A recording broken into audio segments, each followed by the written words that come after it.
ঈদকে সামনে রেখে ঘরমুখী মানুষের একটি বড় অংশ ঢাকা সিলেট মহাসড়ক হয়ে যাতায়াত করে থাকেন। সিলেট সহ কিশোরগঞ্জ, ব্রাহ্মণবাড়িয়া, নেত্রকোনায় চলাচলকারী যাত্রীবাহী পরিবহনের চাপ বাড়ে এই সড়কে।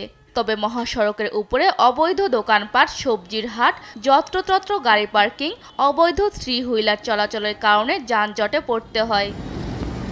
এবারের ঈদযাত্রায় মহাসড়কের পাঁচদোনা, শাহে প্রতাপ, ভোলানগর, ইটখোলা, মরজাল সহ বিভিন্ন বাস স্ট্যান্ড ও বাজারে যানজটে আটকে ভোগান্তি পড়ার শঙ্কা করছে যাত্রীরা। অনেক বেশি অবৈধ গাড়ি রোডে বাইরে যাওয়ার কারণে বৈধ যেসব গাড়ি আছে যাতায়াত করতে পারে না। আর চালকরা বলছেন 6 লেনের নির্মাণ কাজ চলার কারণে মহাসড়কে প্রায় সময় যানজট সৃষ্টি হচ্ছে।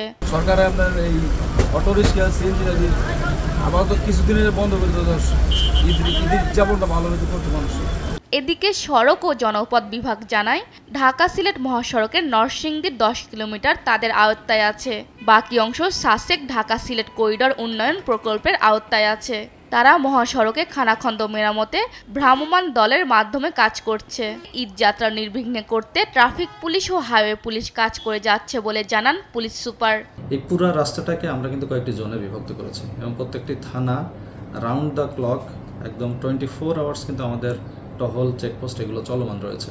আইন শৃঙ্খলা বাহিনীর সদস্যদের তৎপরতায় ঢাকা সিলেট মহাসড়কে এবার ঈদযাত্রা স্বস্তিদায়ক হবে বলে প্রত্যাশা যাত্রী ও চালকদের।